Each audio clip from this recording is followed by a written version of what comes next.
welcome to another video of Mrs. Danielle DeVita. So this video is also going to be really quick, but this is for wives. I speak so much about how to be a feminine wife, how to have a successful marriage.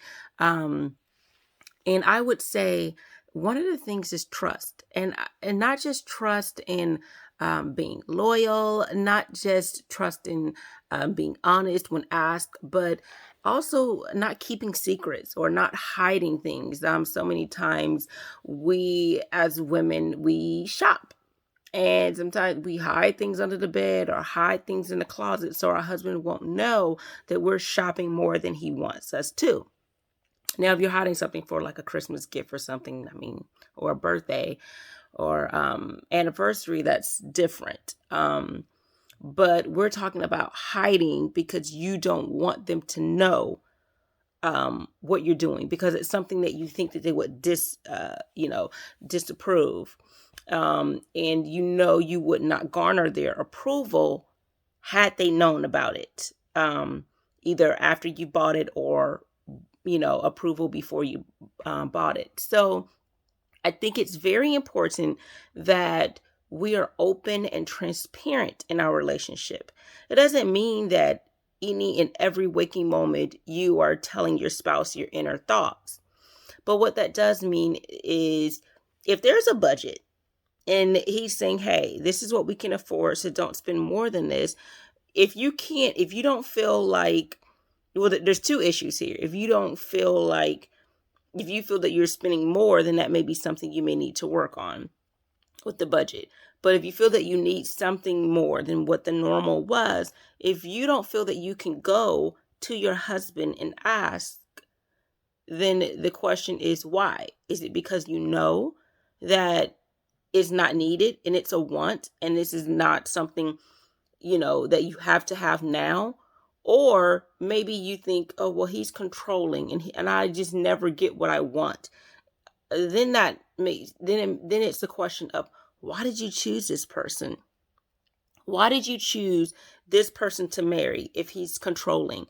If you feel that there's no option for you to have any input and the things that you purchase and the things that goes into your home or for you. So these are questions that you do want to ask yourself. And for those who are not married and that's listening, these are things that you want to look into. Is this person selfish? Are they controlling? Is this person a tyrant? Because truth be told, men want women to submit. And women, you should want to submit to your husband. But there's caveats to these. You must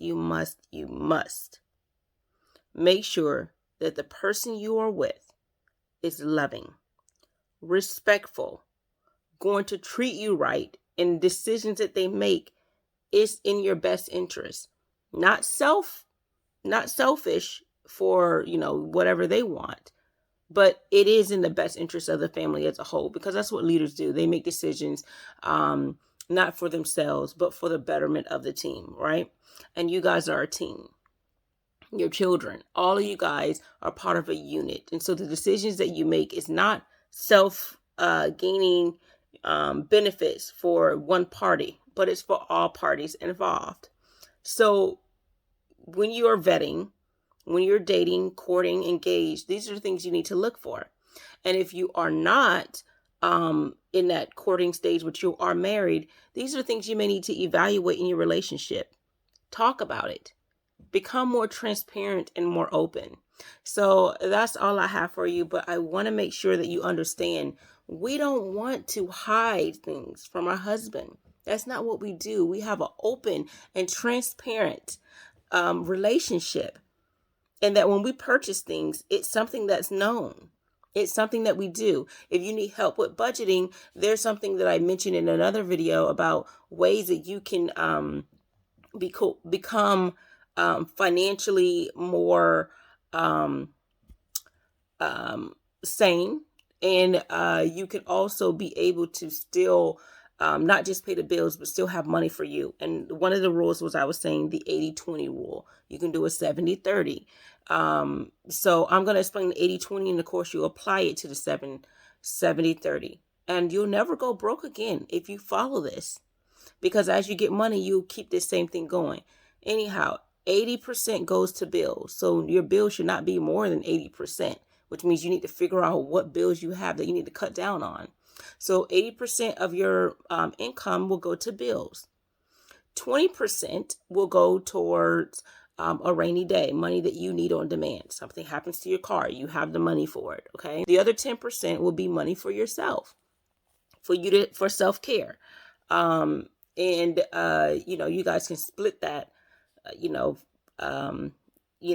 that 10% between both of y'all. And this will be every 2 weeks, or every week, however you get paid. So if 10% is going to that, then you can use that for your hair, for your makeup, or shopping, whatever it is that you need to get. Apply the same thing for the 70-30. Now, for that, you'll need direct deposit. I mean, you can get the money, cash or check, and put it in those accounts. But direct deposit allows you to put money directly into those accounts, and you leave it as that.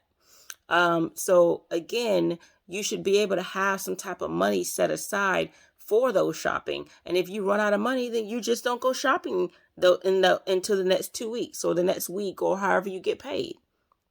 So that's all I have for you. But please, please, please, please, no keeping things from your husband. If you are in a relationship where you have to feel like, you are in some type of relationship that is, abusive, and you're trying to find a way out of it, and you don't want him to know certain things you're trying to do, then I would also call for help. They have support lines for that, for you to be able to get out of those situations. So that is all I have for you. But in order to have a happy marriage, be open and transparent. Take care.